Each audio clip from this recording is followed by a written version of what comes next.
Title: The Feast Next Door, ***. The town of Hollow Grove had a quaint, idyllic facade. White picket fences lined the streets, children played in the yards, and the scent of freshly baked pies wafted through the air. But beneath the surface of this picturesque community lay a sinister secret, one that 18-year-old Jamie Anderson was about to uncover. It all started when Jamie's family moved into the old Victorian house next door to the Parnells. The Parnells had lived in that house for generations. They were in their 50s, and many locals regarded them as reclusive but harmless. Still, Jamie had always found their painted smiles unnervingly wide and their laughter too hearty, echoing unnaturally across the quiet street. One particularly stormy night, Jamie was home alone. The wind howled, rattling the windows, and sheets of rain splattered against the glass, creating a symphony of ominous noises. Restless, Jamie paced around the living room, glancing out the window toward the Parnell house. The lights flickered inside, and he could have sworn he saw shadows moving about like hardened silhouettes, large, shifting, and full of life.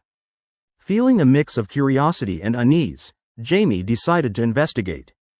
He grabbed an umbrella and stepped into the downpour, crossing the unkempt lawn that separated their homes. As he approached, the door swung open, and Mrs. Parnell appeared, her hair damp and her clothes stained with something dark. "Jamie, come in. We have plenty," she called, her voice rising above the noises of the storm. Despite his instinct to decline, he was obliged to follow the invitation into the warmth of their home, the scent of something simmering wafting through the air, rich and inviting. The decor was a strange collage of old photographs and religious icons, and the flickering flames of candles cast eerie shadows on the walls. "Dinner's almost ready, Mr. Parnell said as Jamie stepped over the threshold. "We've made something special just for you." Thanks. I'm not that hungry," Jamie replied, trying to sound polite. But there was something unsettling about their hospitality, a darkness lurking beneath their hospitality. "Nonsense." Mrs. Parnell smiled, revealing teeth that seemed unusually sharp. "We insist. It's a family recipe, you see." She led Jamie to the dining room, where an ornate table was set with an extravagant feast. Dishes of succulent roasted meat glistening under the candlelight sat beside bowls of strangely vibrant vegetables. Jamie's stomach growled, but he fought back the urge to indulge. "Please, have a seat, Mr. Parnell insisted, gesturing to a place at the table. As they served him, Jamie noted the odd silence, interrupted only by the rhythmic sound of the rain. Mrs. Parnell reached for a carving knife, gleaming menacingly in the light. Jamie noticed she did not feather the meat but rather pierced into it with precision, as if she had done this many times before. "So, Jamie, how do you like living in our neighborhood?" Mr.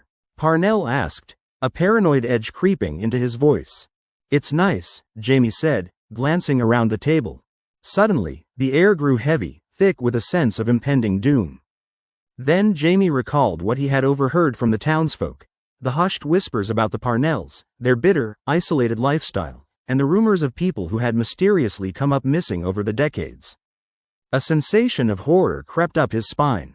He had to escape. "I really should. More food before you leave," Mrs. Parnell interrupted, her smile widening like a crescent moon. Panic surged through Jamie. He grasped the edge of the table, ready to push away from the looming threat. "No, thank you. I really need to go."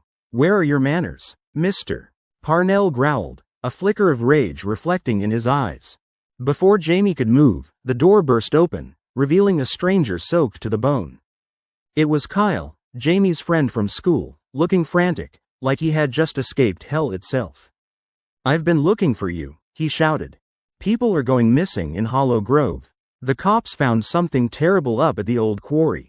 Now, don't upset our guest," Mrs. Parnell crooned, slowly walking toward Kyle, the carving knife glistening in her grasp. "Get away from him," Jamie yelled, standing up. But the world tilted as Mr. Parnell grabbed him, holding him tightly like a moth in a spider's grasp.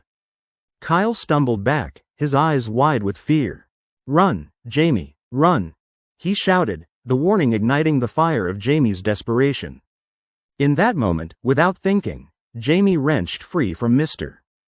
Parnell's grip. He bolted toward the door, adrenaline pushing him through the storming rain. As he raced homeward, he could hear their voices behind him, laughter blending with howls that echoed unnaturally in the night. Jamie slammed the door, barring it shut. In the safety of his home, he heard frantic knocks at the door. The Parnells were calling out in sweet, melodious tones, promises of comfort and feasting. He celebrated the sight of blue and red lights flashing outside.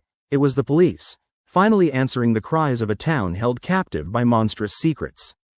As he ran to the windows to wave them down, the laughter intensified outside. The Parnells began to sing a chilling tune, a melody that echoed off the walls of Hollow Grove, about those who had disappeared, about feasts and their special recipes. And as a siren wail crescendoed in harmony with the haunting tune, Jamie realized with dread they were not finished cooking yet. The Parnells would always welcome new guests to their monstrous table. In the deeper recesses of Hollow Grove, the feast never truly ended, and Jamie understood now with every shivering breath. The kind-hearted neighbors were waiting, hungry, for their next meal.